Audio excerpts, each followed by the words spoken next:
Hi, my name is Annie. Welcome to the Walking Word, where we study scripture within a year. We try and finish the Bible within a year. For us to finish the Bible within a year, you need to read a minimum of 5 chapters a day. Today we're reading Genesis chapter 39, Joseph's temptation.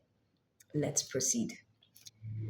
When Joseph was taken down to Egypt, a certain Egyptian, Potiphar, a courtier of Pharaoh and his chief steward, brought him from the Ishmaelites who had brought him there.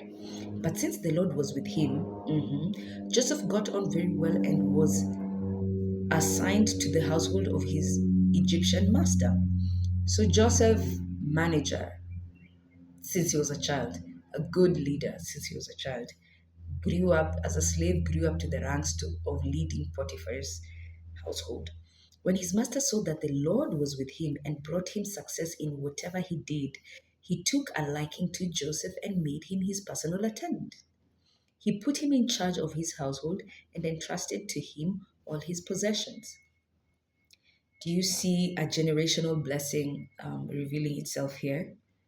Laban saw that Jacob was blessed, and that's why he was blessed. That's why he couldn't let him go. Now we see again, Potiphar can see that the Lord was with Joseph, and that's why his things were going well.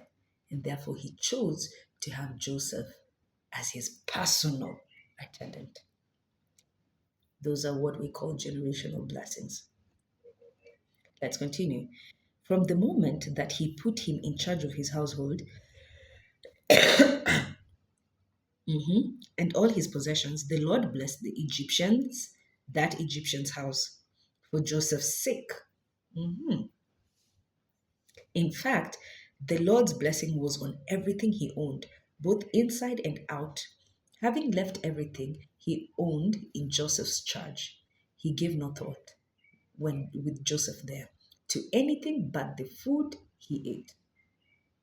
Like he was just like, okay, Joseph is in charge of anything. The only thing I care about is what I'm eating. That's it. Now Joseph was strikingly handsome in the countenance of his face and body. So Joseph was a fine guy.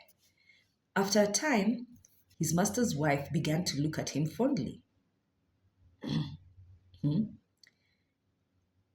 Began to look at him fondly at him and said, lie with me. So, hey, can we get it on?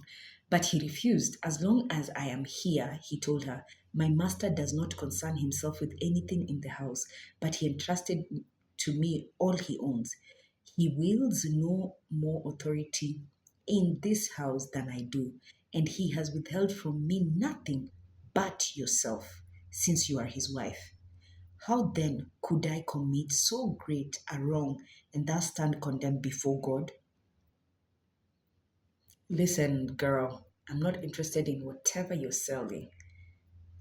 Your master, your husband, has given me everything I could ever need, with the exception of you. Why would I now betray him? A good mark of friendship. Keep that in mind. To be able to protect your friend's most prized possession is a good mark of friendship. But let's continue. Okay. Although she had tried to entice him day after day, he would not agree to lie beside her or even stay near her. Like he was literally avoiding her. One such day, when Joseph came into the house to do his work, and none of the household servants were then in the house, she laid hold of him by his cloak, saying, lie with me. But leaving the cloak in her hand, he got away from her and ran outside. When she saw that he had left his cloak in her hand, as he fled outside, she screamed for the household servants and told them, look, my husband has brought in a Hebrew slave to make sport of us. He came in here to lie with me, but I cried out as loud as I could.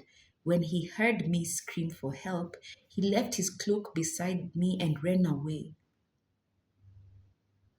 Okay. She kept the cloak with her until his master came home.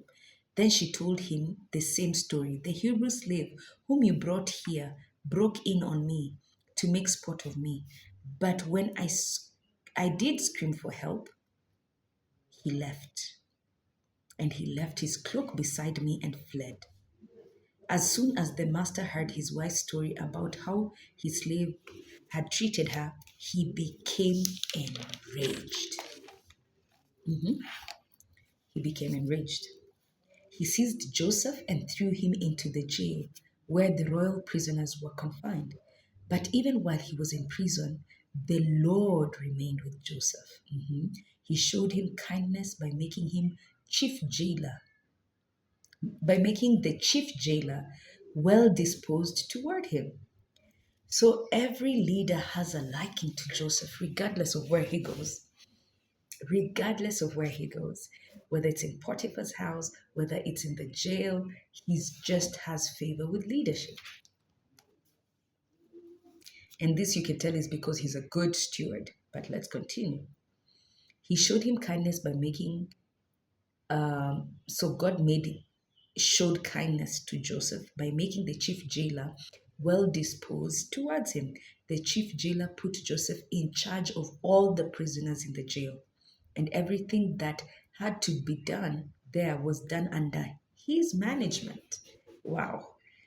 The chief jailer did not concern himself with anything at all that was in Joseph's charge, since the Lord was with him and brought success to all he did. I hope this is inspiration for those who are in leadership or who are in management and they have a team under them, that you execute with excellency, with brilliancy, with intelligence, but also with the favor of God at the top of that list, because that's how you'll also get favor with men. We finish with the dreams of Joseph, with the dreams of Pharaoh in chapter 40, in the next one.